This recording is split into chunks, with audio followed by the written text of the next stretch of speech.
নমস্কার বন্ধুরা, Bengali food and ব্লগের নতুন একটি রেসিপিতে তোমাদেরকে স্বাগত জানাই। আজকে আমরা তৈরি করব দই চিংড়ি। তো দেখো, এই জন্য এখানে চিংড়ি মাছ নিয়ে নিয়েছি। এখানে শুধুমাত্র আমরা চিংড়ি মাছের মাথাটা ফেলেছি, লেজটা রেখে দিয়েছি।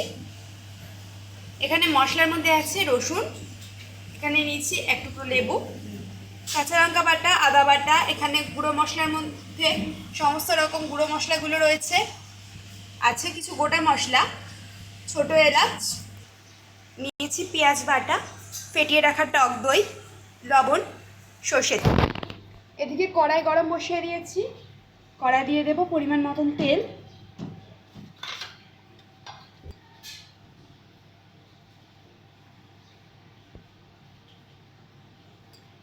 তেলটা গরম হতে হতে এদিকে আমরা মাছগুলোর গায়ে একটু ম্যারিনেশন করে নেব। তো দেখো, আমরা কিন্তু প্রত্যেকটা চিংড়ি মাছের মধ্যে টুথপিক ঢুকিয়ে দিয়েছি, তাহলে মাছগুলো গোল হয়ে যাবে না।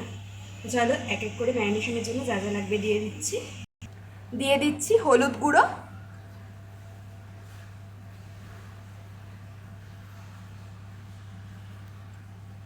সবকটা মাছের গায়ে সুন্দর করে হলুদ গুঁড়ো মাখিয়ে দিচ্ছি। দিয়ে দেবো লবণ,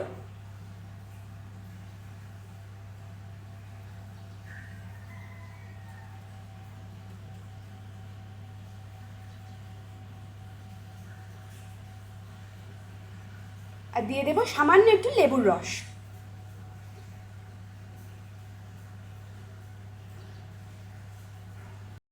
ভালো করে এগুলো এবার ম্যারিনেশন করে নেব চিংড়ি মাছটা।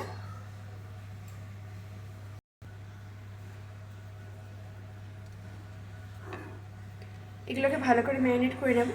আর এদিকে আমাদের তেলও ভালো মতন গরম হয়ে গেছে।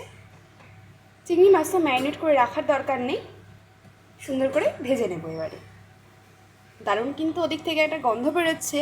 এই যে এখানে ম্যারিনেশন হচ্ছে, লেবুর কিন্তু একটা সুন্দর গন্ধ আসছে এখান থেকে। ভালো করে এটাকে ম্যারিনেশন করে নিচ্ছি। এবারে চিংড়ি মাছগুলো দিয়ে আমরা ভেজে নিচ্ছি।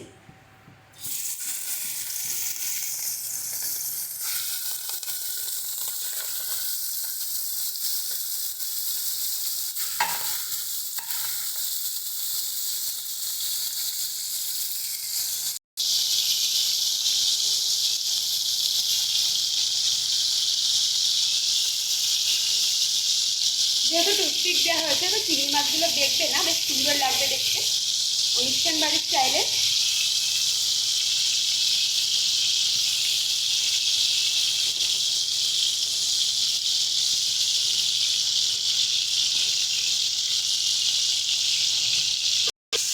খুব একটা বেশি চড়া করে মাছগুলো ভাজার দরকার নেই, মোটামুটি একটু ভাজা হয়ে গেলে এগুলোকে আমরা তুলে নেব।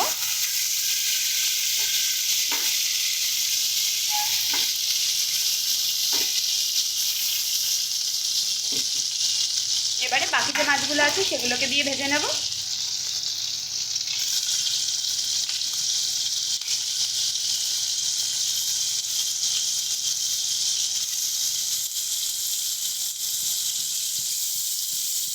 তো এবারে এই মাছ ভাজার তেলের মধ্যে আমরা এই যে শুকনো মশলাগুলো আছে তোমাদেরকে দেখিয়েছি, গোলমরিচ, লবঙ্গ, দারচিনি, এলাচ, তেজপাতা, শুকনো লঙ্কা, সমস্ত কিছু দিয়ে দিচ্ছি।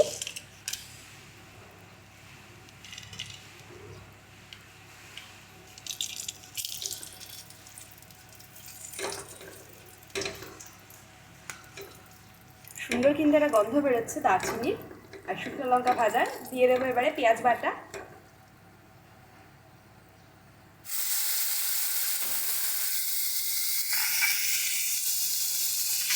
দিয়ে দেব আরও কিছু বাটা মশলা, আদা বাটা, রসুন বাটা, কাঁচা লঙ্কা বাটা। বাটা মশলাটাকে প্রথমে কষিয়ে নিচ্ছি ভালো করে।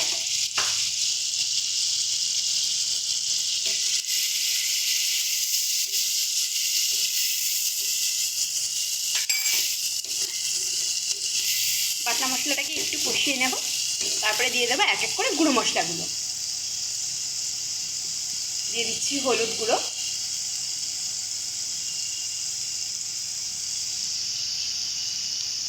শুকনো লঙ্কা গুঁড়ো,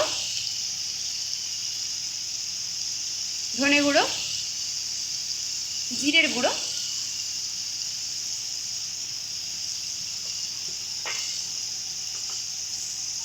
দিয়ে দেবো স্বাদ মতো লবণ। এবারে কিন্তু বেশ ভালো করে মশলাটাকে কষিয়ে নেব।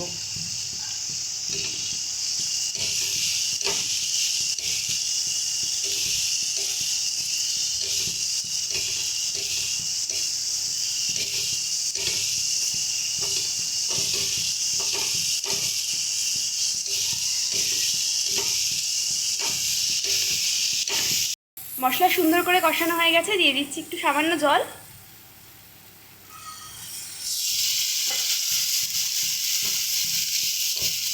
এবারে দিয়ে দেবো ফেটিয়ে রাখা টক দই।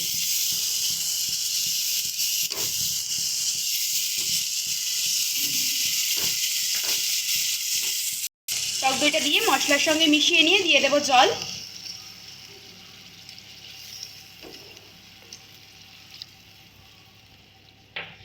দেখো অটোমেটিকলি কি সুন্দর মশলার কালারটা কিন্তু চেঞ্জ হয়ে গেল।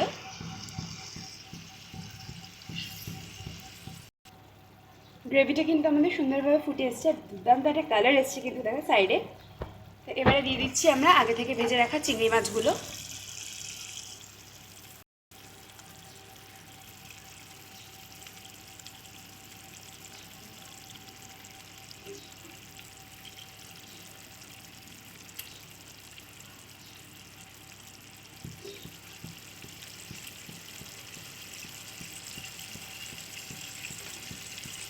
চিংড়ি মাছগুলো দিয়ে এটাকে ভালো করে ফুটিয়ে নেব। একটু মাছগুলোকে হালকা করে উল্টে পাল্টে নেব, যাতে সুন্দর মতন করে মাছগুলোর গায়ে গ্রেভিটাও ঢুকতে পারে আর টেস্টটাও সুন্দর আসে। এবার এটাকে মিনিট 2 মতন ঢাকনা দিয়ে ফুটতে দেবো, একটু গা মাখা মাখা হবে।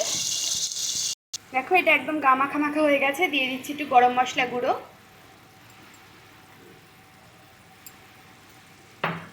দিয়ে দেব 1 টিস্পুন পরিমাণে ঘি,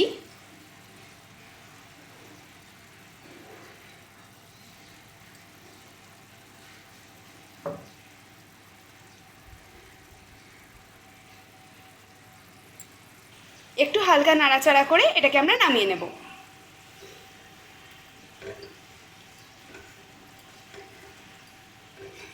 দেখো সুন্দর তৈরি হয়ে গেছে আমাদের দই চিংড়ি। ভিডিওটি ভালো লেগে থাকলে অবশ্যই একটি লাইক কমেন্ট শেয়ার করে দেবে। চ্যানেলে নতুন হয়ে থাকলে চ্যানেলটি সাবস্ক্রাইব করে দিয়ে পাশে থাকা বেল আইকনে ক্লিক করে অল নোটিফিকেশন অন করে দেবে এই রকমের নিত্য নতুন ইউনিক ভিডিও রেসিপি পেতে হলে।